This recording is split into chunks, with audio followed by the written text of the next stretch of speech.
All right, welcome back, guys. So this is the second part of the Chapter 7 notes. It covers the other aspects of the executive branch, so the other groups of people that are there helping the president, giving them advice, and carrying out work that he passes on to them. All right, so these are the other ones that help carry out the laws. So first of all is a look at the man that is right underneath our president, which would be the vice president. Okay, so remember, this is a person that gets elected with the president. When you're voting and choosing the president, it's already decided. They've picked a vice president candidate as their running mate, so you know that if you elect this president, the person that he had chosen is going to come along with him. You don't get to choose the vice president separately. And it's up to the individual president, whenever they're elected, to decide how much power the vice president is going to get. So some presidents use their vice president more than others. In the past, the vice president was often given very specific jobs or details. Nowadays, they've tended to give him more responsibility and ask him to be more involved in matters because, as that last point says, if something should happen to the president, whether he get ill or die, unable to carry out his duties, or if he should resign for some reason, that is to quit his job, and then the vice president is the person that takes over. Okay, so if the president ever leaves, the vice president becomes the new president. So they like to give him responsibility so that he's as prepared as possible to carry out that job. Lots of times, it's somebody that the president relies on and believes and appreciates the advice and information from, somebody that is respected within their political party to help be kind of a balancing for them when they campaign to help get them elected. All right, the executive office. So this includes a lot of different people. So the chief of staff is the person that's in charge of the White House operations. So the president has a direct group with him in what we call the West Wing in his offices in the White House that are going to help him and give him advice on day-to-day basis and carry out operations on a day-to-day level to kind of help be an extension of his mind and what he's capable of doing.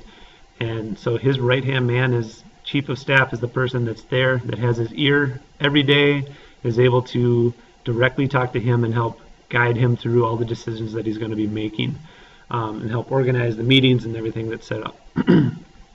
Then the White House office is going to be there under the chief of staff, working with the president, giving him advice, helping write his speeches for him.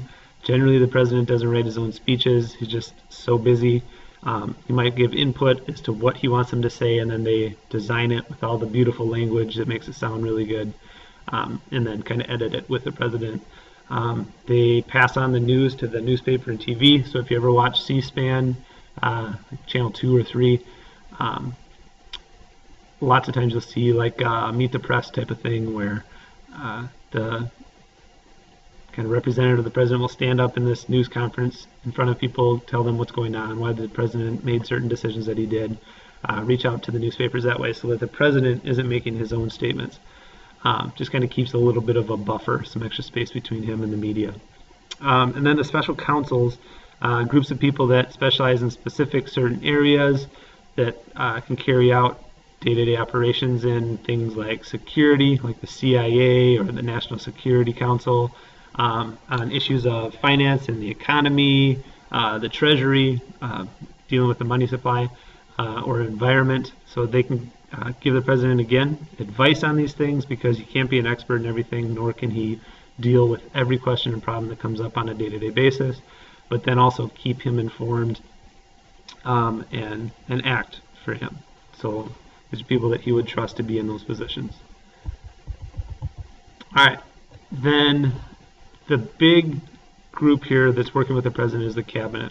These are 15 executive departments, 15 of the biggest, most important departments that will always be kind of these standing groups within what we call the cabinet. So these are individuals that are the heads of very important parts of American life, that are experts in this, and the president chooses the leader for this area that carries out his ideas, gives him advice. They'll meet once or twice a week to talk about what's going on. This could be with the military, it could be with agriculture, with finance, with foreign affairs. And they're going to work directly with the president to basically carry out everything that the U.S. is involved in. Each of them is referred to as a secretary. So like John Kerry is the Secretary of State. He's the one that deals with other countries in regards to the president. There's a Secretary of the Treasury, Secretary of Defense.